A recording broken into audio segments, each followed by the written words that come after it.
जय राधे कृष्णा दोस्तों, मैं हूं डॉक्टर शिवराज सिंह। स्वागत है आपका अपने चैनल हिस्ट्री विद सिंह में। दोस्तों, आशा है आप लोग अच्छे से होंगे, बढ़िया अपना अपना काम कर रहे होंगे। तो आज के वीडियो में दोस्तों श्रीमद् भागवत महापुराण का 56 नंबर वीडियो आज के वीडियो में आप देखने वाले हैं। भागवत कथा का 56 नंबर वीडियो आज आप देखने वाले हैं। ठीक है, तो भाई सुखदेव जी अपना कथा जो है, जो राजाओं की कहानी है, जो भक्ति है ना, जो धर्म है, वो सब की शिक्षा राजा परीक्षित को दे रहे हैं। ठीक है, तो आ जाइए अब देखिए सुखदेव जी जो हैं वो राजा परीक्षित को इस वीडियो में क्या बता रहे हैं। तो देखिए सुखदेव जी इस वीडियो में आपको बता रहे हैं कि राजा इक्ष्वाकु के पुत्र थे महाराज निमि, है ना। तो देखिए महाराज जो निमि थे वो एक बार यज्ञ कराने की सोची, है ना। तो यज्ञ कराने की इन्होंने सोचा, तो उसके लिए भाई इन्होंने सोचा कि एक बढ़िया जो पुरोहित हों उनको जो है नियुक्त किया जाए, वो प्रधान पुरोहित हों और उन्हीं के मार्गदर्शन में यज्ञ किया जाए, है ना। जबकि ये जान लीजिए कि जो राजा भी थे वो भी बहुत आत्मज्ञानी थे, ऐसा नहीं था, उनको भी नॉलेज की कमी नहीं थी और इनको ये भी बहुत प्रतापी राजा थे, है ना। फिर भी भाई एक गुरु को इनको चाहिए यज्ञ कराने के लिए। मुख्य पुरोहित और भी पुरोहितों को इन्होंने बुलाया था, मुख्य पुरोहित को इनको तलाश थी, है ना। और यज्ञ भी का जो कार्यक्रम था वो लगभग एकदम तैयार था, बस यज्ञ स्टार्ट करना था, है ना। तो इन्होंने सोचा कि चलिए वशिष्ठ जो हैं उनको बुलाया जाए और उन्हीं को प्रधान जो पुरोहित बना करके यज्ञ कराया जाए, है ना। तो अब जो है देखिए वशिष्ठ को जो है इन्होंने बुलावा भेजा कि भाई आप हमारे यज्ञ के प्रधान पुरोहित हैं, आप आइए और यज्ञ कराइए, है ना। तो वशिष्ठ ने कहा कि ऐसा है, वशिष्ठ आते हैं वहाँ पे और कहते हैं कि भाई ऐसा है, मैं इंद्र भी यज्ञ करा रहे हैं, मैं वहाँ व्यस्त हूँ, है ना। तो आप एक काम करिए कि मुझे जो काम मैंने हाथ में लिया है इंद्र के यज्ञ का, उसे पूरा करा करके मैं आता हूँ, फिर आपका यज्ञ कराऊंगा, है ना। और तब तक आप मेरी प्रतीक्षा करेंगे जब तक मैं आ नहीं जाता। तो इन्होंने कहा कि अब भाई देखो, जब मैं आऊँगा तब तक आपको इंतज़ार करना है ना। मैं इंद्र की यज्ञ करा रहा हूँ, उसे पूरा कराऊंगा, उसके बाद फिर आऊँगा यहाँ पे, फिर आपका यज्ञ कराऊंगा। तब तक आप ये ध्यान रखिएगा कि आपको यज्ञ नहीं कराना है जब तक मैं आ नहीं जाऊँगा। इतना कहकर चले गए। अब राजा निमि जो थे, महाराज निमि जो थे, वो एकदम चुप हो जाते हैं, सोच में डूब जाते हैं कि यार बताइए वशिष्ठ जो गुरु हैं इस तरह कहकर चले गए, अब क्या होगा। तो ये फिर गुरु के आने का इंतज़ार करते हैं। भाई 2 दिन बीता, 4 दिन बीता, हफ्ते बीते, साल बीत गए, है ना। फिर कई साल बीतने लगे। अब भाई राजा जो महाराज निमि थे वो सोच रहे हैं कि देखिए अपने जीवन का तो कोई ठिकाना है नहीं, कब मृत्यु आ जाए, है ना। और इतना इंतज़ार हम लोगों ने वशिष्ठ गुरु का किया, अभी तक ये आए नहीं। तो जो और पुरोहित यज्ञ में बुलाए गए थे यज्ञ कराने के लिए, उनसे महाराज निमि कहते हैं कि भाई आप यज्ञ प्रारंभ करिए, अब बहुत ज़्यादा देर हो रहा है और समय और जो मृत्यु का कोई ठिकाना नहीं है ना। तो ये जो है यज्ञ स्टार्ट करा देते हैं महाराज निमि। अब जो है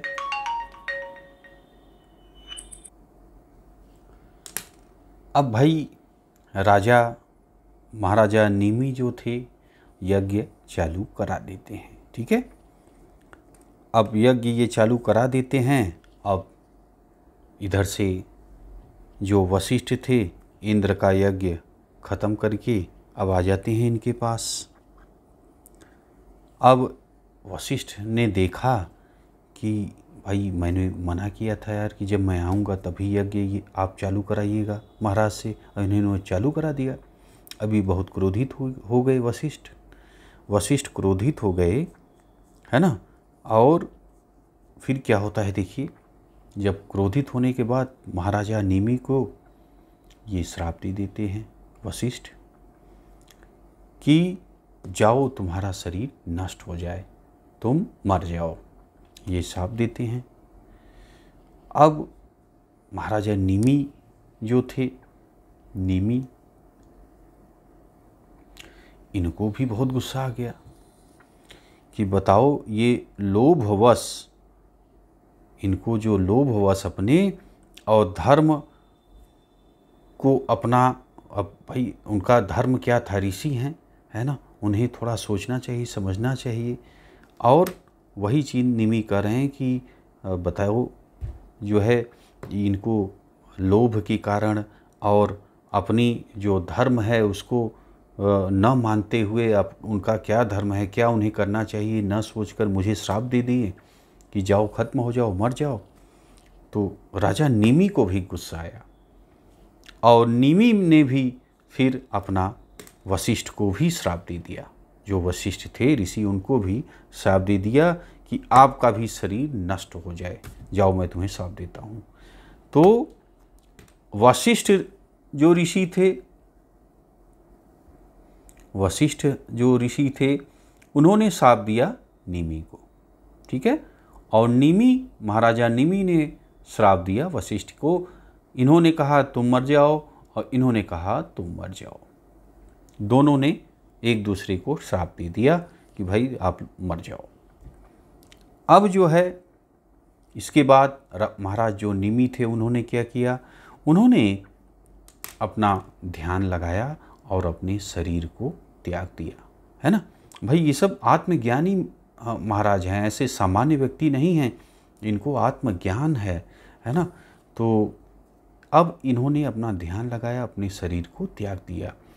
अब यहाँ पे देखिए यज्ञ चल रहा है। अब जो पुरोहित वहाँ पे थे वो परेशान हो गए कि बताइए प्रजा की रक्षा कौन करेगा, जब राजा ही नहीं रहेगा धरती पे तो इस संसार का रक्षा कौन करेगा।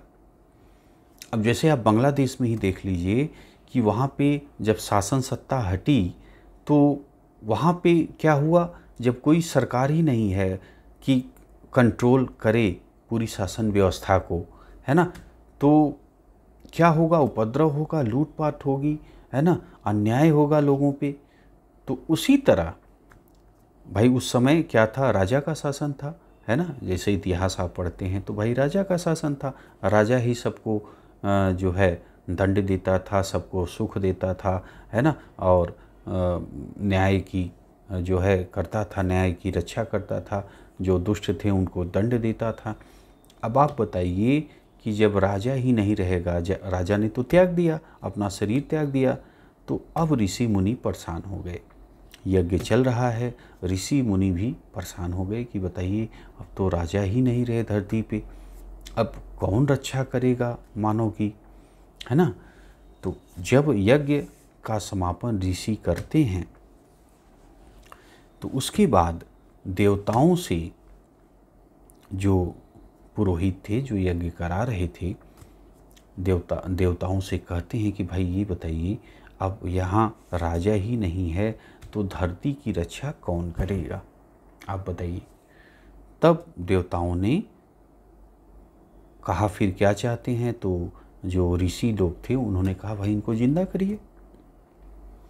तो देवताओं ने कहा ठीक है ऐसा ही होगा। देवताओं ने आशीर्वाद दिया, वही राजा निमि जीवित हो उठे, है ना। अब राजा जीवित हो गए, तो जीवित हो गए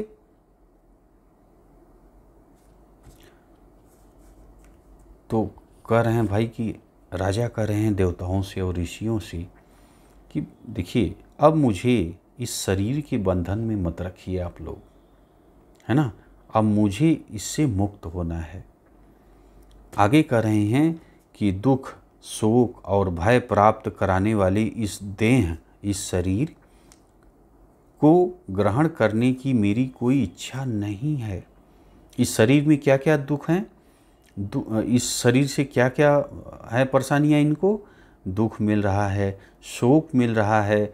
भाई अपना कोई अगर मृत्यु हुई तो शोक है, अगर अपनी कोई खुशी आई घर में तो खुशी है, और सब खो जाने का, पैसे खो जाने का, रुपए राज्य खो जाने का, और परिवारजन को खो जाने का भय सता रहा है, मृत्यु का भय सता रहा है।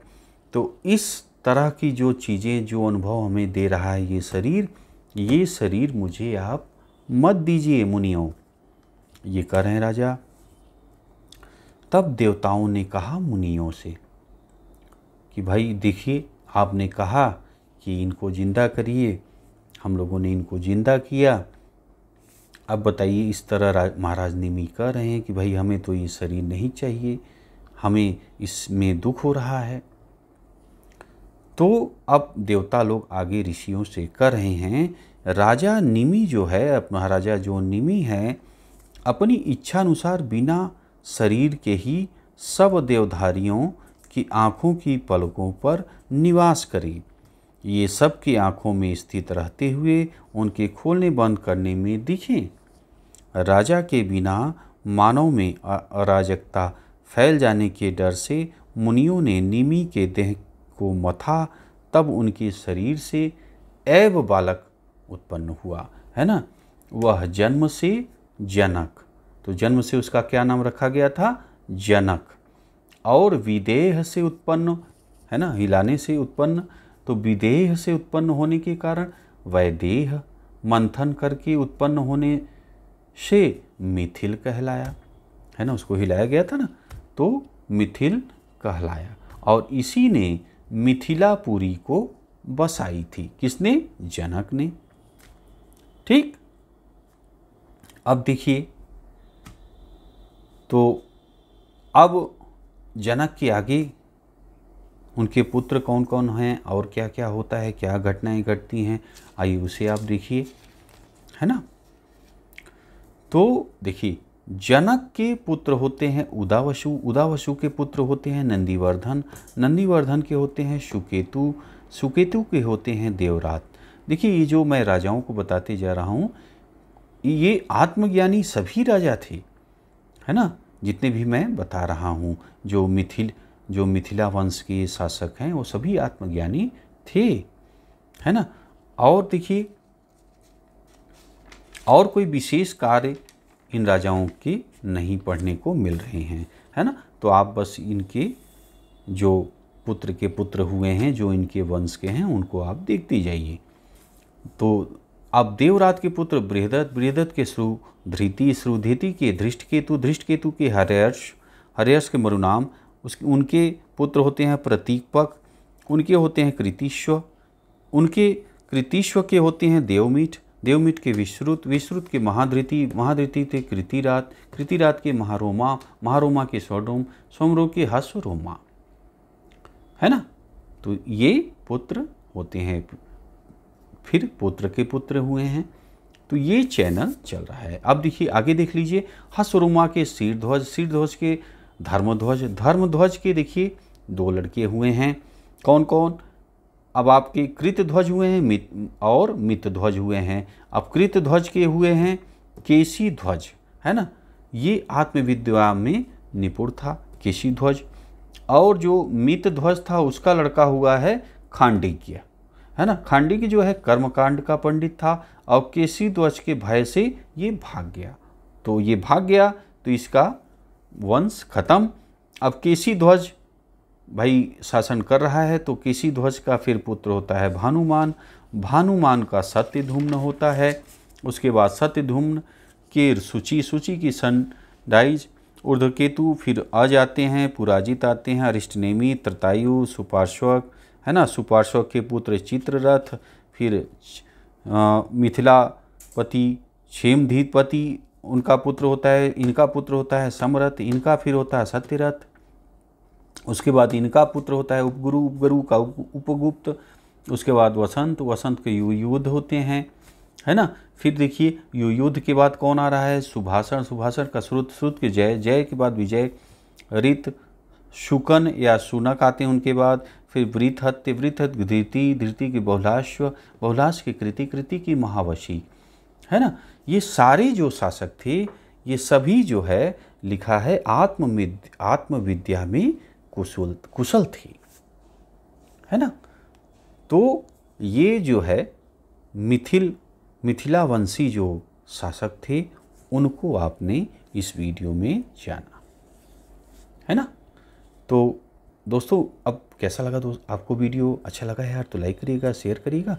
मिलते हैं आपसे अगले वीडियो में। वीडियो आपने देखा इसके लिए आपका बहुत बहुत धन्यवाद।